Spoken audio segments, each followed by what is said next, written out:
সম্মানিত ভিউয়ার্স, আসসালামু আলাইকুম। আশা করি আল্লাহর রহমতে সকলে ভালো আছেন।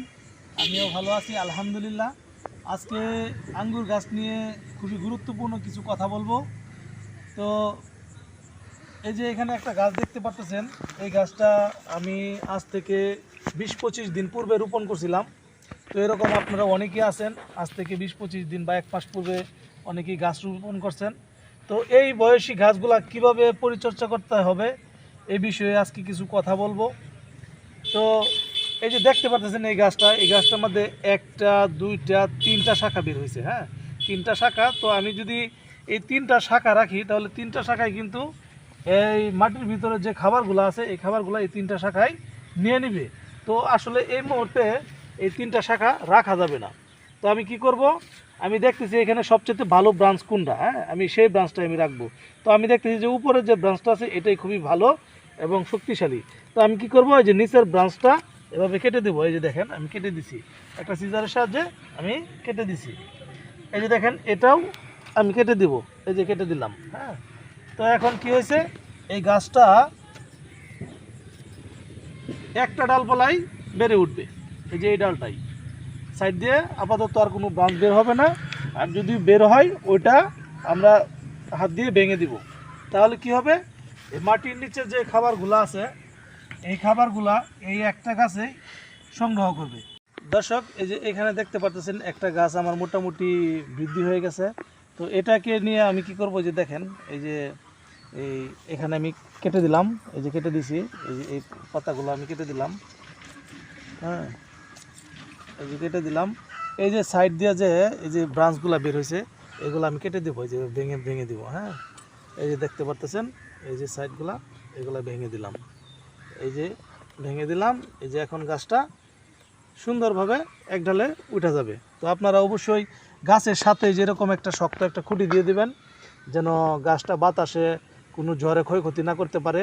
আর গাছের বয়স যদি আপনার রোপণের পর থেকে 20 থেকে 25 দিন হয়ে থাকে তাহলে আপনারা সামান্য পরিমাণ এই যে আপনার গাছ থেকে 8-10 ইঞ্চি দূরে 8 থেকে 10 গ্রামের মতো আপনারা টিএসপি সার দিতে পারেন।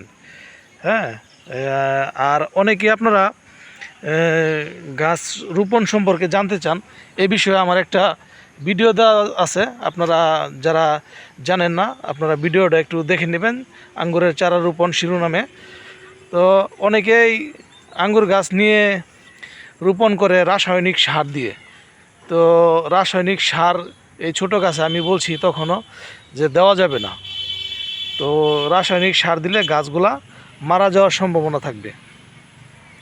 তো এই ছোট্ট ছোট্ট গাছগুলাকে আপনার যদি এখনই রাসায়নিক সার দেন তো এগুলা নিতে পারবে না। তো এই যে এই গাছগুলা দেখেন এগুলা শিকড় কিন্তু নিয়ে নিছে, ঠিক আছে, এগুলা শিকড় নিয়ে নিছে। তো এখন যদি সার দেওয়া হয় অল্প পরিমাণে 8-10 গ্রাম তাহলে এটা গাছ নিতে পারবে, শুধু টিএসপি। হ্যাঁ, অন্য কোনো সার না। অনেকেই গাছ রোপণের সময় দেখা যায় যে লাল সার দেয়, পটাশ সার। তো এটা দেওয়াই যাবে না, আপনার রোপণের ক্ষেত্রে পটাশ সার দিবেন না, কারণ পটাশ সার দিলে এই গাছগুলা নিশ্চিত মারা যাবে। এই যে এখানে দেখতে পারতেছেন এই যে ছাঁটাই করছি, এখানে আরও বেশ কিছু ডাল ছিল। এখানে আমি 2টা ডাল রেখে দিয়েছি, 2টার মধ্যে 4-5 দিন হয়ে গেলে আমি এখান থেকে একটা ডাল নিব, একটা ডাল কেটে দেবো, আর একটা ডাল আমি এই খুঁটির সাথে সংযুক্ত করে দেব। যে আমি আপনাদেরকে যে গাছগুলো দেখালাম এখানে বেশ কিছু আরও নতুন আঙ্গুরের জাত এখানে সংরক্ষণ করছি। আর পাশাপাশি আমার আঙ্গুরগুলা পাকা অবস্থায় চলে আসতেছে। এগুলা আশা করি অল্প কিছুদিনের মধ্যে পাইকা যাবে। এগুলা মনে হয় আর 10-12 দিন সময় নেবে।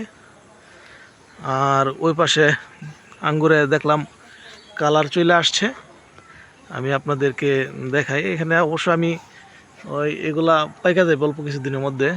আর ওই পাশে যে আঙ্গুরগুলাতে আমার কালার আসছে, এখানে একটা আঙ্গুর আমি দেখছি যে আসলে খুবই আনন্দের বিষয়, আমি আপনাদেরকে দেখাই।